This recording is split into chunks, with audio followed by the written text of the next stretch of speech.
Hi everyone, this is a quick demonstration of the Trabea time tracker for Acumatica.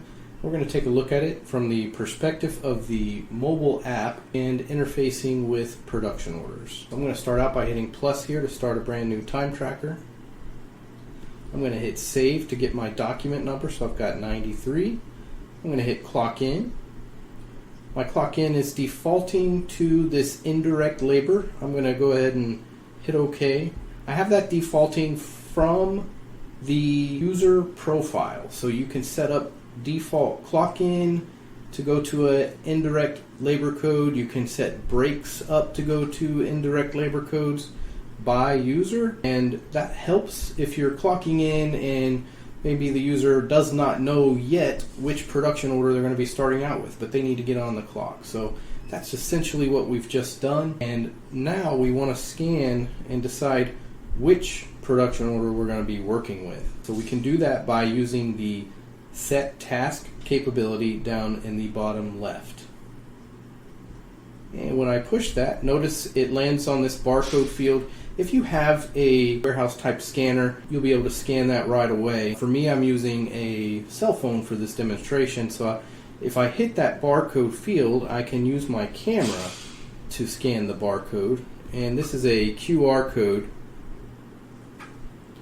And when I scan the QR code, it translates that as far as the production order type, production order number, and the operation. So it's a combined barcode in that QR code. I only had to scan one, where normally you would have to scan multiple times. And now I've changed what I'm working on from that indirect code to that production order and operation. And the time is starting, and if I drill into the tracking tab, I can see these punches, so I can see the clock in. I went to the indirect labor code. I can see where I did the task out to the indirect labor code and the task in to the actual production order when we scan the barcode. So when you do that set task, it puts an out to whatever you were working on and an in to your new production order. So if I back out now, let's go ahead and set task again, and let's do a indirect entry again. I'm going to hit OK here. By the way, I do have the shift defaulting off of the employee as well. It reduces some of the clicks, but you can override that. And now I'm going to take a look at the summary tab. So the summary tab will summarize all of your entries, and this is a quick demonstration, so we've only got 2 entries here for a minute each. But we have the production order number 2 down there and operation 0010. I'm going to click on that.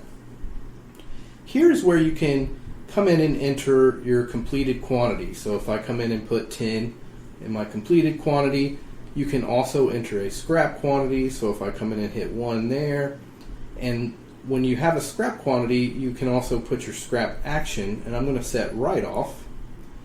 When you do write-off, the reason code becomes enabled and required. So I'm going to select scrap there, and that's just showing you your production usage type reason codes.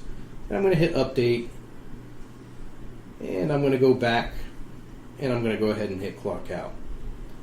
So now I can complete this document, and when I complete it, it's going to complete for creating the labor transactions, and it's going to mark my document status as complete.